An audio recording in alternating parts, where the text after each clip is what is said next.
নির্বাচনের আগে বিচার নিশ্চিত করতে হবে, এরপর নির্বাচনের আগে কোনো নির্বাচন হবে না। উপদেষ্টা নাকি পদত্যাগ করবে।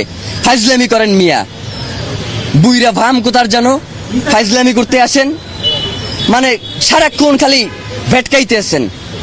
আপনাকে কি পদত্যাগ মানে হচ্ছে আপনি কোনো কিছু পারতেছেন না, আস্তে কইরা চুপচাপ চলে যাবেন, এই জন্য কি আপনারা ষড়যন্ত্র উপদেষ্টা বানানো হয়েছে?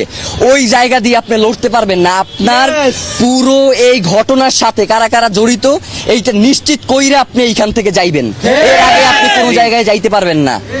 মানে হইলো যাইয়া আপনি যাবেন, কোনো সমস্যা নাই, তার আগে বলবেন যে আপনারা কে বাধা দিছে এই দায়িত্ব পালন করতে, আপনি কার কার জন্য এই দায়িত্ব পালন করতে পারেন নাই, কে এই খুনের তদন্ত করতে আপনারা বাধা দিছে, সব কথা বইলে দিয়া এরপর আপনি যাইতে হইবে। এছাড়া আপনার যাওয়ারও কোনো সুযোগ নাই।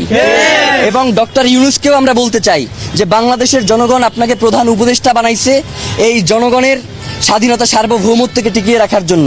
জানাজার মাঠে আপনি বলেছেন যে আপনি শরীফ ওসমান হাদিকে ধারণ করেন, কিন্তু একবারের জন্য আপনি জানাজার ময়দানে বলেন নাই যে খুনের বিচারের ব্যাপারে আপনি কি করবেন। মানে এই যে এত বড় একটা হত্যাকাণ্ড হইলো, এর বিচারের জন্য আপনি কি কি পদক্ষেপ নেবেন সেইটা আপনার মুখ থেকে আমরা শুনতে পারি নাই।